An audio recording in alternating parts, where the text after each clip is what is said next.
Welcome to the Champs App podcast, where we help players and parents demystify the world of minor hockey development and recruiting for both girls and boys. On this episode, I talk with former Olympian Lindsay Fry. She gives her advice on USA hockey development camps, discusses her recruiting process with Harvard University, and we also talk about Skating for Layton, her upcoming charity event, which is an amazing cause, and if you can make a small donation, that would be wonderful. I really enjoyed this conversation with Lindsay, and I hope you do too. Before we get to our guest, if you enjoyed this episode and want us to keep making more of them, please share it with teammates and friends. You can also subscribe, like, follow, and even better, it would be great if you would leave us a review. Now, let's drop the puck and get to the show.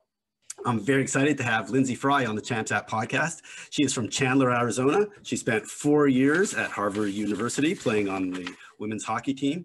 She also took some time off from Harvard to go play for Team USA at the 2014 Sochi Olympics.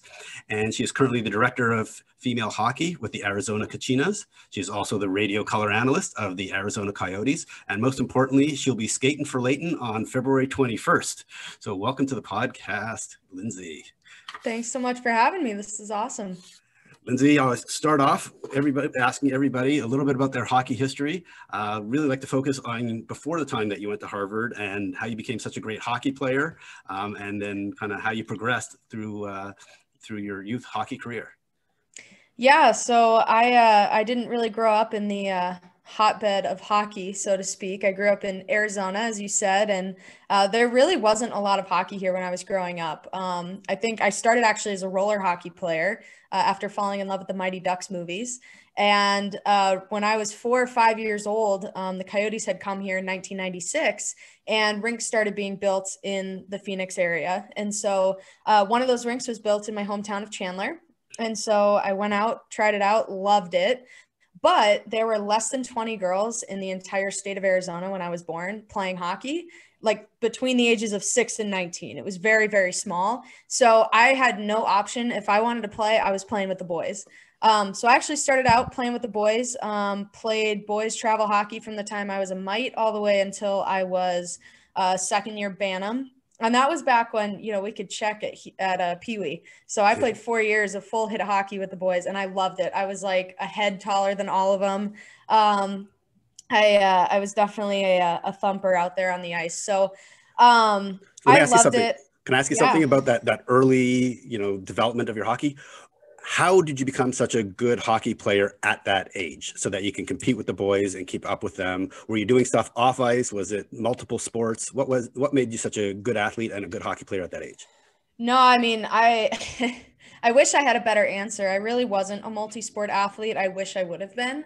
It probably would have made me a better athlete.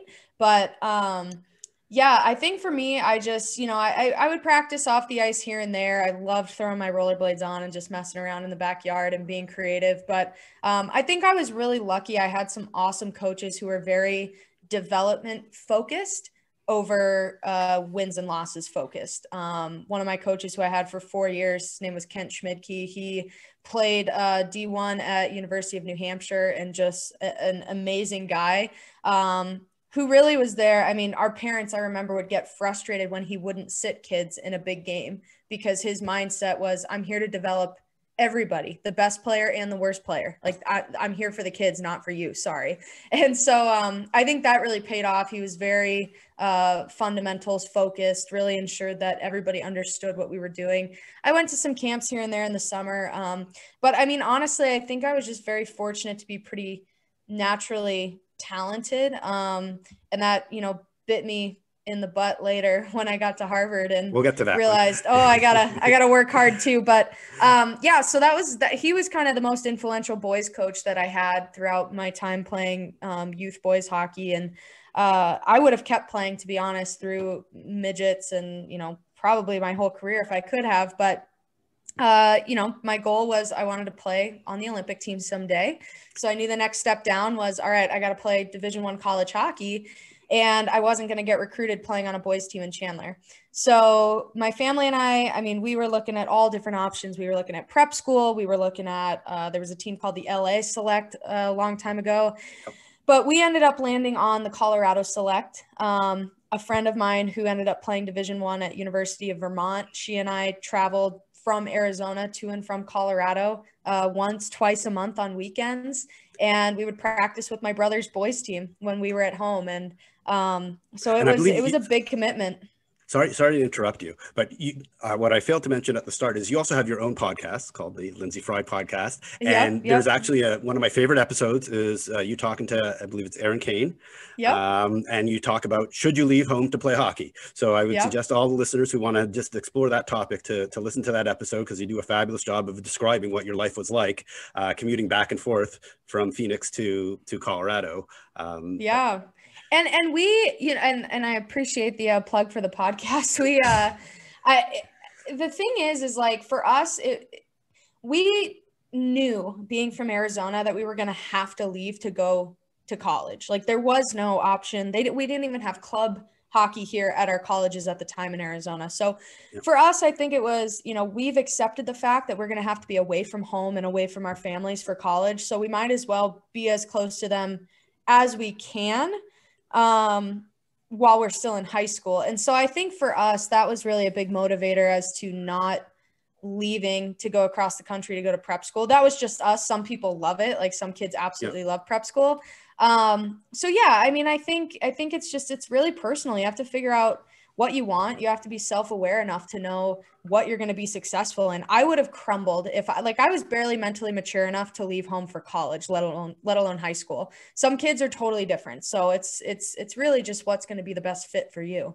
Got it. And by the time you were deciding to go play out of Colorado, had you been through to any USA hockey, select camps, either at the regional, district, or the national level at that point? I can't remember. I think I might have gone to my first regional camp. I don't know if I was eligible yet for national camp, like between 8th grade and high school, but my 4 years that I was eligible to go to the select camps, I went to, district and national camp all 4 years. My first year was actually probably one of my best years. I was tied as leading scorer for the entire camp with Kendall Coyne. So that's, that's a good feather in my cap, I guess. But so I went every year, and to be honest, I wish I could do it again. I think I just was so anxious while I was there. And so for people who are listening, who maybe are, preparing to eventually go to their first one, I just was so caught up in comparing myself to other people. And I wish I had just really been in the moment and been there for me, and not stressed so much about that girl's going to Wisconsin, and that girl's going to Minnesota, and that girl, I was just so worried about everybody else there. And I think it really distracted me from focusing on my own game, especially as I got into the later years. And now all of a sudden, at the time, now it's a little different, but at the time, those camps were your tryout for the under 18 national team. So it was just I just was always putting so much pressure on myself. So for people who are listening and girls who want to eventually go to that camp, just be yourself, play your game, play your hardest, and don't worry about any of the other crap going on or anybody else or any of the coach, just play your game. Nice. Can I ask you one more question about your development? Sure. You mentioned, when you played peewees with the boys and even bantams, and even potentially if you wanted to play with them in the midgets, you had the size to play with them. I believe you're 5'8", maybe 5'9". Yeah. I was wondering, so I happen to know a girl who happens to be a similar size to you that might be related to me. And so how do you, where were you with your speed relative to your peers, given your size? High school, I was fine. I will never be the fastest person on the ice. I always struggled and I honestly wonder if I had played other sports, if it would have been different, but my foot speed was never my strength. I saw the game really well. I was a very smart player. I had a lot of, skill. I had a hard shot, but I just accepted that speed was never going to be my strength. I could get better at it, but it was never going to be, I was never going to be a Kendall Coyne. And right. I knew that for a long time. But I think, I focused on, as I, developed, I think in high school and in college, I think I always used to beat myself up for not being fast and not being in good shape. And I go, okay, well, I can certainly control being in better shape. That much I can control if I'm willing to put in the work. And I hated it. Like not to sound negative, but just like, if you're not somebody who's just like naturally good at running or has like good stamina and endurance, it is a hard hump to get over to put in those extra hours of conditioning, you know, after practice, after workouts, whatever. So that, but I knew, you know what, I can control this. So I really shifted that probably, you know, in college more than high school.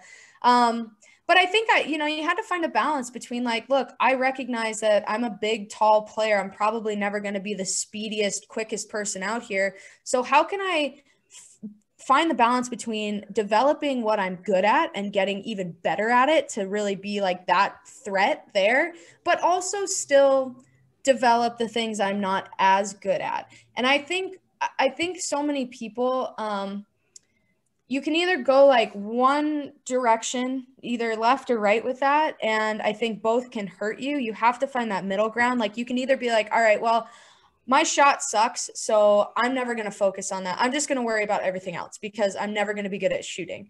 Well, that's not really the way to think about it, right? Like you still want to be able to have a shot. It may not be the best shot, but you want to have a shot.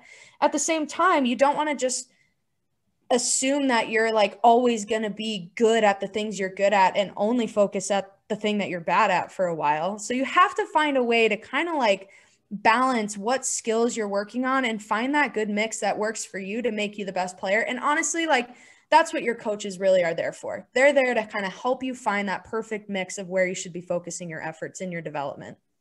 Gotcha. And while you're at Colorado Selects, I'm assuming the folks from Harvard saw you either while you're playing for them or at the national camps. Describe that you know, the conversations that went on from you ending up deciding to go to Harvard University and playing for them.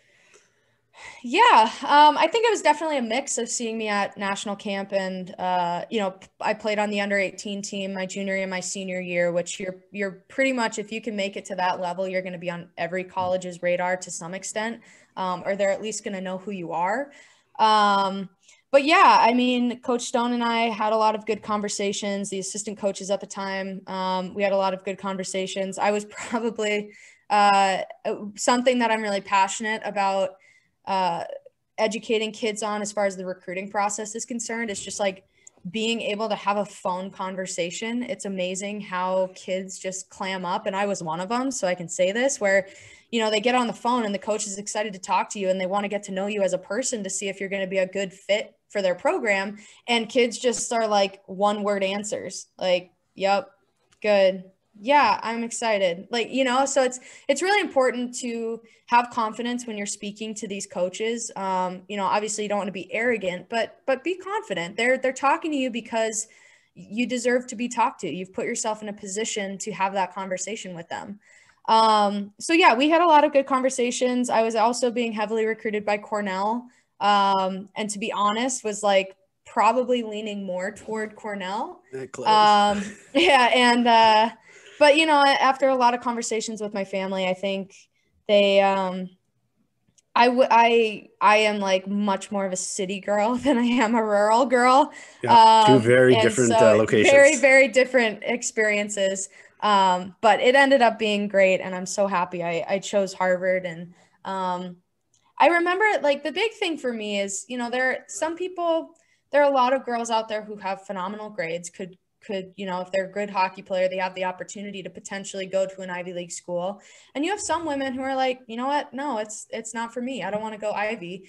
For me, I always viewed it as like, I've put so much time into my sport and like school, you know, I've done well in school, but I probably could have done even better in school if I wasn't playing hockey so much. So I almost saw it as like the ultimate reward for all the time I had put into hockey. Like at the time, there were no professional women's leagues really. I knew I was going to need a career after, and to be able to use my sport to serve as a launch pad to go to a school that would help me do that and build a career was a huge win for me. Actually, I do have a question about that. So I grew up in Montreal.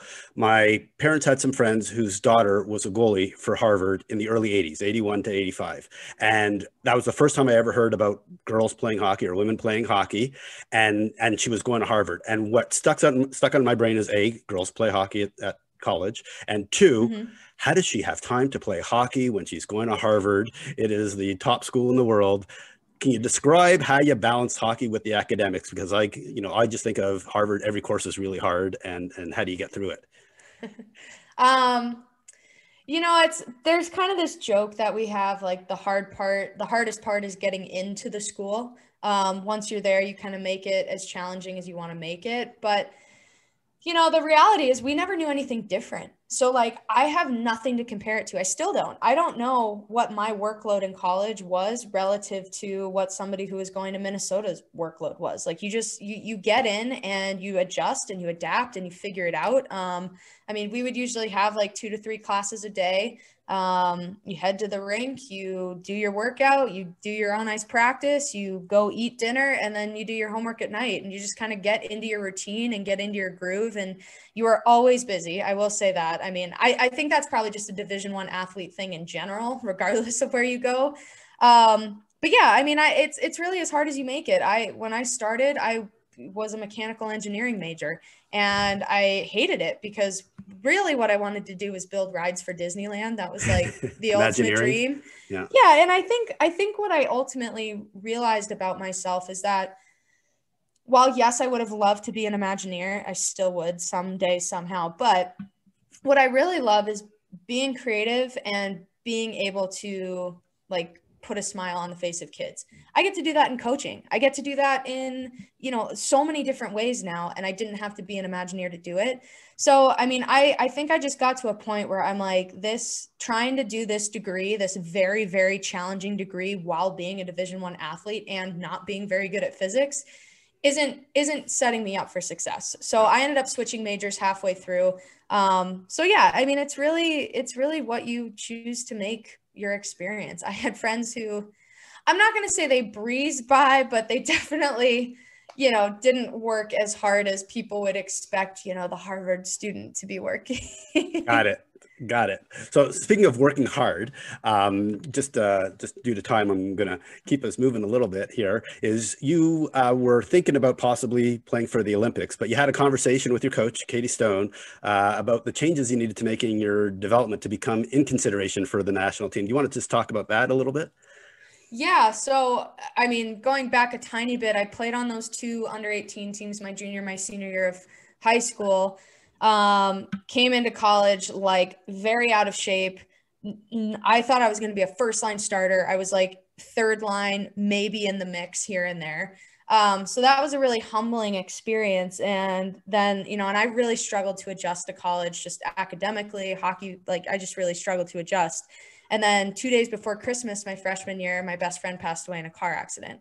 So I was just like a mess my entire freshman year. So my hockey performance was like rough.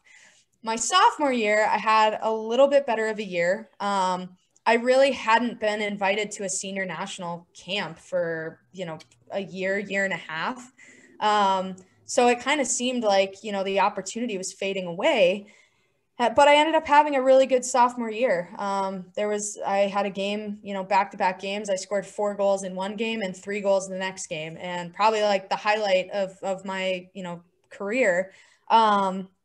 So at the time, Coach Stone, my Harvard coach, was projected to be the Olympic coach. And she asked me after, she's just like, at the end of the year, we had our exit meeting. I ended up having this pretty good season. And she's like, Lindsay, do you want this? And I knew she was talking about the Olympic team. And I'm like, yeah, of course. And she's like, no, do you want this? And I thought about it and I was like, Coach, do you even think I have a chance? And she was like she took her time to answer. She was very honest. And she's like, first 3 lines, probably not. But that 4th line's open for the taking. And that was like this trigger in my brain. Like I left that meeting being like, Lindsay, you have the Olympic coach telling you have a chance of making that team. Like, are you going to let this slip away? And so I said, from that point on, I was like, I can live like if I don't make this team, but I do everything in my control and everything in my power to try to make it, I'll be okay. But if I let it slip away because I just chose not to put in the work, then I'm going to regret that the rest of my life. So I changed everything. I mean, I changed the way I ate. I would do extra conditioning because I wasn't in very good shape. I would do extra conditioning after almost every game and practice, even if it was just like 10 minutes of doing some quick sprints on the bike, just something to like make me feel like I'm separating myself from everybody else. I would stick around after practice, shoot pucks. I would not really go out with my teammates, which sometimes I regret that part just from like a team building standpoint. But, you know, it's what I needed to do to make sure I was going to bed early so I could, you know, be in my routine, get my homework done on time, all those things that just make you a top performer. So yeah, it was a big change, but it was worth it. It paid off. Yes, exactly. And you ended up making the team.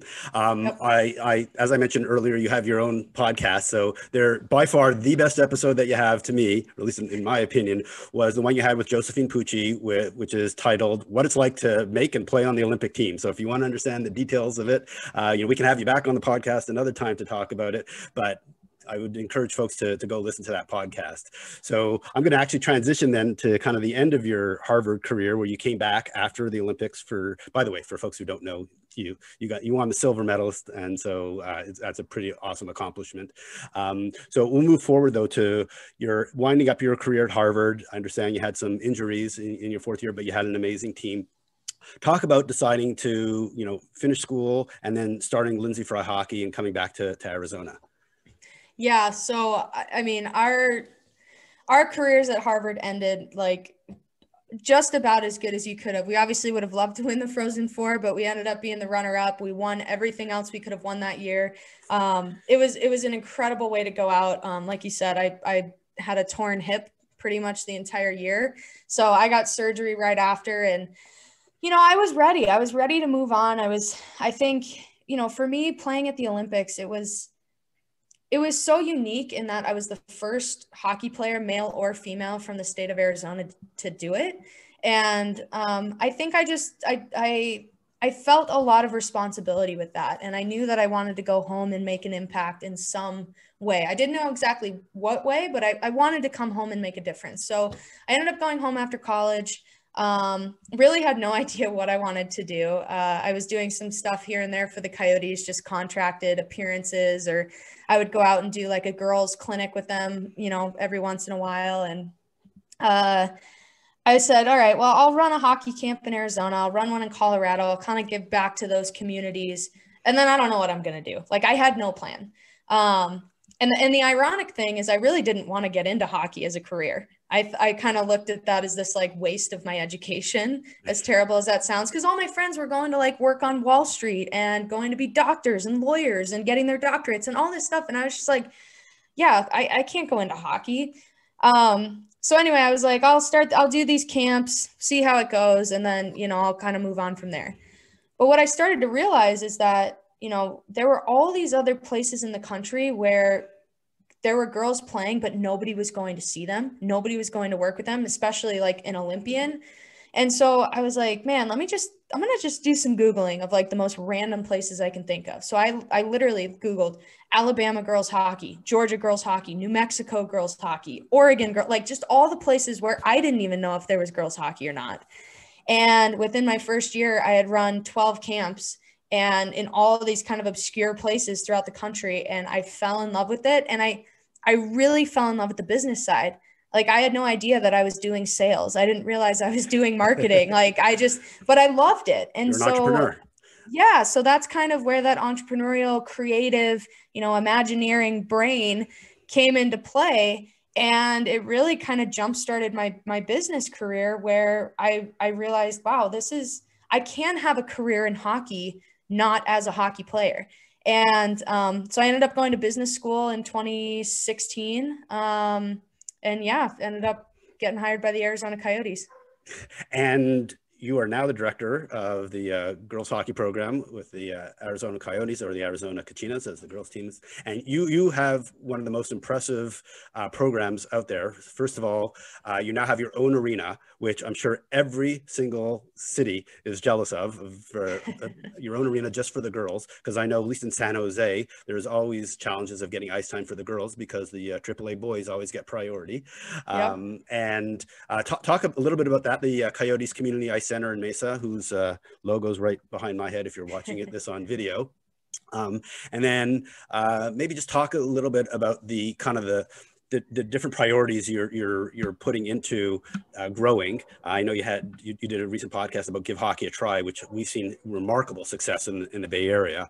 Why don't you just talk a little bit about that, and then we'll talk about also some of the team success that you had just a few weeks ago in Austin, Texas. Yeah, so I'm very proud to be our president of the Kachinas program, but this has really been something that's been like 6 years in the making. My counterpart, Matt Schott, and I, we both, he's our hockey director for the Kachinas. We met with my dad, who was the president of our youth hockey association when we were growing up. Like 6 years ago, I remember it was at a California Pizza Kitchen, and we sat down with him and we're like, all right, we want to start a girls hockey program. We want it to be overseen by the Coyotes. Here's our idea. Go. And he started asking us all these questions, and it became pretty clear that we were so far away from starting this thing. Like, we had no idea. So we were patient and we waited. And throughout, the next couple years, the NHL and the NHLPA announced that they were going to start this industry growth fund. So we applied for a girls hockey specific grant, and we got it. So now we had this, chunk of money to be able to make girls hockey really affordable. And we wanted to, girls hockey historically in markets like Arizona and probably in some others has always been what we call like a catch program, where, all right, well, we hope that the boys teams develop girls or get girls into hockey, and then we'll just have a 16U or a 19U team to catch all of them when they can't play boys hockey anymore. So there was really no true development model. So we flipped that over and we said, okay, we're going to start by getting girls into the game. So we started up a program called Small Fries, which is for girls age 5 through 12 usually, and then started building from the bottom up. And then from there, 2 years ago, we built out the Kachinas. Actually, we tried to do it 3 years ago and just couldn't get the traction. So we just did Kachinas branded clinics. And then all of a sudden, people started seeing who we were and what we were trying to do. So when we fully launched 2 years ago, we had the buy-in. And we were able to take Arizona hockey from 3 girls teams to 9 in a single year. And that's not necessarily all new growth. There were girls playing. They didn't have a good enough girls hockey product to make it worth leaving the boys teams. So we got all those girls over. We brought the girls who, we had developed from the bottom up. And then this year we're at 12 teams. And so what we've done now is we've kind of closed the loop. We're trying to get our tier 1 status. And then we also started up a learn to play. Small Fries is more of like a continue to play program. So now, in honor of Leighton Accardo, who passed away, and I know we're going to talk about in a second, we started up a Little Leighton's learn to play program. So now we have Little Leighton's, Small Fries, Kachinas development, Kachinas elite tier 2, and then we're working on getting Kachinas elite tier 1. And it's just a whole start to finish development model that I think rivals any program in the country. Yeah, that's awesome. Since we're going to be limited on time, I'd love to have you back on the podcast, just talking about how you're developing coaches, what you're doing for community outreach beyond just Give Hockey a Try, how you're helping with financial support for players who want to go through and who are seeing some success, especially from non-traditional backgrounds in Arizona, because that's a huge focus of bringing minorities and other underserved groups into the hockey community. But let's move into skating for Leighton.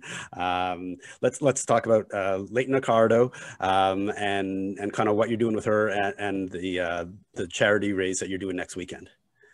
Yeah, so Leighton Accardo was a 9-year-old girl who passed away from cancer November 24th of this past year, so pretty recently. And Leighton was just an awesome kid. She was just like the embodiment of tenacity. She was so like funny and just like spunky. I don't know, just all the words, just a great kid.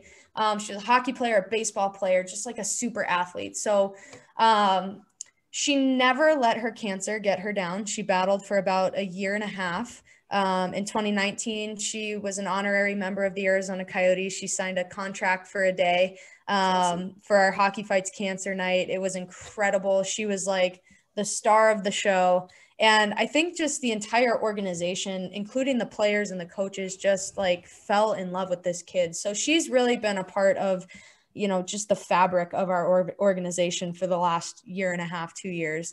So when she passed away, we were all just devastated and trying to figure out, you know, what can we do? What can we do to take this terrible, terrible thing, the loss of a 9-year-old kid, and turn it into something positive? And I was already kind of working on this idea to skate around, rollerblade around to the different rinks in town to raise, you know, awareness and excitement about the Coyotes for the season. So when Leighton passed, I was like, all right, we're shifting this entire event to be all about her. So I'm going to be skating 96 miles next Sunday. I'm going to start at Phoenix Children's Hospital, where Leighton spent a lot of time. And I'm going to briefly stop at all the rinks in the Valley, and then end up at our Coyotes arena, Gila River Arena. And the big thing for me, I think the reason I wanted to go to every rink is, you know, one, to raise awareness and excitement. But I think, you know, nobody's naive to the fact that, like, there's politics in all youth sports, including hockey. And, you know, the rink operators can get mad at each other and the programs can fight with each other. But when one of our own deals with something so tragic, everybody comes together. So for me, it was just really this symbolic way to represent the way that everybody just united around this little kid and her family, and will continue to do so forever. So yeah, it's gonna be a crazy day. I think it's gonna take me like 12 hours. And for folks who are listening, I actually happened to be in Phoenix this weekend for a tournament, and I've been driving to these rinks, and they are all far apart, and I haven't even come close to Gila River Arena. So tell me about like how hard it is to train, how really long 96 miles is, and you're not going on the highway, or like what are the roads like that you're rollerblading on? Yeah, so I mean, we've mapped it out. So the roads that I'm going to be on are pretty nice. It's going to be more like sidewalks and stuff. I'm going to have an escort from the sheriff's department, so I'll nice. have they'll be making sure I'm nice and safe. And we're lucky we have a pretty robust like canal system here. So I'll have a lot of places where I won't actually be on a major street, and I'll be able to kind of be, you know, isolated and safe. So yeah, it's going to be a day. There's going to be some NHL players skating with me, NHL alumni skating with me. But other than that, it's going to be pretty much just me. And that's mostly just from like a COVID and a safety standpoint. Yeah. Down the road, we want to do something for Skating for Leighton every year. It'll probably look a little different, hopefully in a post-COVID world. But yeah, the whole goal is to raise money. We're raising money. How can people donate? That's most importantly. How can people donate? I donated. Let folks know where to find it. Yeah, so you can go to arizonacoyotes.com/skating. So skating without the G for Leighton. And then you just scroll down. There's a link says donate now. You have different options for amounts to donate. And all of the money is going to go toward a scholarship fund in Leighton's honor that is going to help support little girls like Leighton who want to play hockey. So we're excited to just, you know, I think use her memory and take just the legacy of such an amazing little kid, and, you know, have that impact, hopefully hundreds, if not thousands of little girls in the future. And do you want to mention any of your sponsors who've helped you kind of get through this? Sure. Yeah. I mean, I couldn't do this without the support of the Coyotes. And I know that's kind of a cop out, but like, seriously, there are days where I have to dip out of work and they let me just go skate for hours. So it's been a pretty big commitment from them to allow me to do this. I'm very lucky. The equipment is probably the most important part of this whole process. I see on Instagram, you've been giving us updates. Yes, go ahead. Bauer provided me with skates. Mars Blade provided me with their new rollerblade chassis, which is awesome. And then Connex has been hooking me up with like their best outdoor wheels. And it's amazing. I mean, like literally you probably saw on Instagram, it's shaving off like full minutes per mile, which when you add it all up for 100 miles, like that's like an hour and a half of time that it's saving me. So it's crazy. Laser helmet is hooking me up with some safety gear. I think not sure who's going to be my physical therapy group yet, but like I'm going to need some PT, I'm sure. So yeah, and then like I said earlier, just huge shout out to the Arizona Sheriff's Department. Our sheriff actually, Sheriff Penzone, he and his son and I used to play hockey against each other. So we've got a little bit of a connection there. And so he was so happy to be able to help, and it's going to be awesome. All right. So I know you need to run, so I'm going to just ask you a couple more questions really quickly. Tell us what it's like to be the Arizona Coyotes color commentator. Oh, I love it. It's so much fun, and very unexpected opportunity to be able to do it. I'm really comfortable in front of a camera, and in doing this kind of stuff, like I enjoy it. We got a lot of media training with the Olympics, but color commentary, or just, I think, in general, whether it's TV, radio, it doesn't matter. Like broadcasting is a very different world because it is live.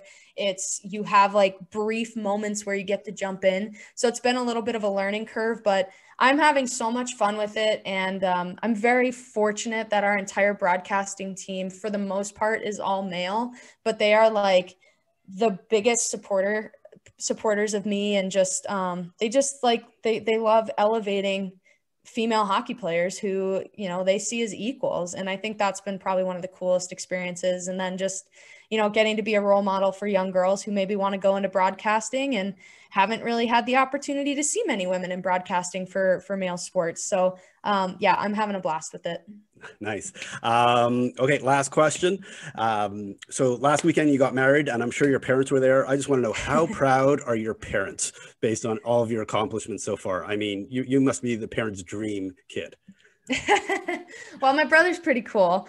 But no, they're very, very proud. I think of both of us, and just, I think the coolest thing, like I couldn't have done any of this without them. I mean, they had no idea what hockey was. I think they skated maybe once when they were kids. And for their 5-year-old to be like, I want to be an ice hockey player. I'm a girl in the desert and I want to be an ice hockey player. That doesn't just happen. That comes with a lot of support. So I think for them, I'm sure they're very proud. I think for them though, it's also just like, wow, this, the parenting path we chose to take with just supporting what our kids loved has paid off. And it paid off for my brother too. I mean, he switched from a business degree to a videography degree in college, and everybody was a little like, oh, how's this going to go? And now he's one of the videographers for the Coyotes and travels on the team playing with the guys. So I think, I know the question was more, how proud are they of me? But I just am so thankful for them, for everything that they've done to just support what my brother and I love to do, and provide us the opportunities to be able to do it. So I feel honored to be able to have repaid the favor with the things that we've done. That's awesome. That's awesome. All right, Lindsay, how can folks find you online? I'm all over the place. You can go to any of the social platforms, Lindsay Fry 18. Just make sure you spell my first name right. It's Lyndsey. Yeah, I get a little goofy on Instagram. I like to sing. I like to talk about mental performance. My favorite one is your Happy Gilmore golf swing that you did. Yep. That was awesome. I love golfing, and yeah, so it's those are great places to find me. I'm on LinkedIn. Hopefully get some camps going this summer. Last year I did, I was in Coeur d'Alene. I was in Colorado. Usually I go to Portland, Seattle. So if you're, if I don't go to your town, hopefully I'm near you somewhere if you live on the western side of the country. Or contact her and tell her to come to your town. Or that, which would be awesome. So yeah, you can always reach me at Lindsey@fryehockey.com. Awesome. Thank you so much for taking the time. Really appreciate you coming on the Champs App podcast, Lindsay. I know you have a crazy busy day, week, all the time. So good luck with everything, and especially next weekend for the Skating for Leighton. Thanks so much, Ray. I appreciate it. I really want to thank Lindsay for coming on the podcast today. She shared some excellent advice and some great stories. I wish we could have spoken longer, but hopefully we can get her back on the podcast soon. Also, if you can support Skating for Leighton, it's a really great cause. And remember, If you got something out of today's podcast, we'd really appreciate it if you'd like, follow, subscribe, and leave us a review so we can help share this important hockey information with folks just like you.